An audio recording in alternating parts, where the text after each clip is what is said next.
ॐ गजाननाय नमः। ॐ गणाध्यक्षाय नमः। ॐ विघ्नराजाय नमः। ॐ विघ्नेश्वराय नमः। ॐ द्वैमातुराय नमः। ॐ द्विमुखाय नमः। ॐ प्रमुखाय नमः। ॐ सुमुखाय नमः। ॐ कृतिने नमः। ॐ सुप्रदीप्ताय नमः। ॐ सुखनिधये नमः। ॐ सुराध्यक्षाय नमः। ॐ सुरारिघ्नाय नमः। ॐ महागणपतये नमः। ॐ मान्याय नमः। ॐ महाकालाय नमः। ॐ महाबलाय नमः। ॐ हेरम्बाय नमः। ॐ लम्बजठराय नमः। ॐ ह्रस्वग्रीवाय नमः। ॐ प्रथमाय नमः। ॐ प्राज्ञाय नमः। ॐ प्रमोदाय नमः। ॐ मोदकप्रियाय नमः। ॐ विघ्नकर्त्रे नमः। ॐ विघ्नहन्त्रे नमः। ॐ विश्वनेत्रे नमः। ॐ विराट्पतये नमः। ॐ श्रीपतये नमः। ॐ वाक्पतये नमः।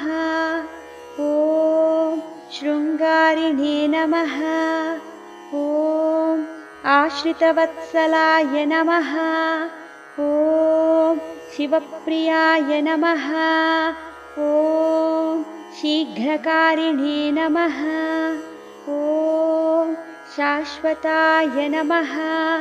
ॐ बल्वान्विताय नमः। ॐ बलोद्धताय नमः।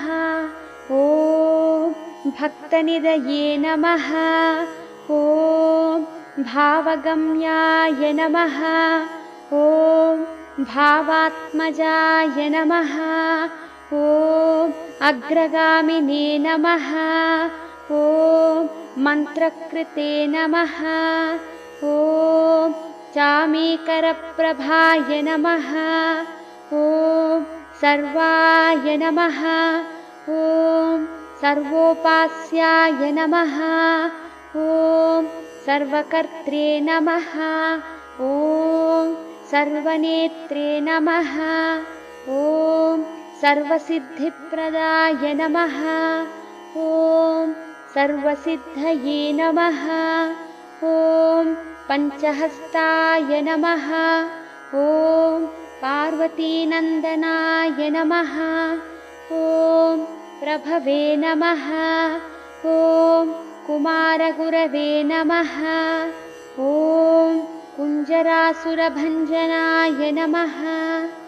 ॐ कान्तिमते नमः। ॐ धृतिमते नमः। ॐ कामिने नमः। ॐ कपित्थफलप्रियाय नमः। ॐ ब्रह्मचारिणे नमः। ॐ ब्रह्मरूपिणे नमः। ॐ महोदराय नमः। ॐ मदोत्कटाय नमः। ॐ महावीराय नमः।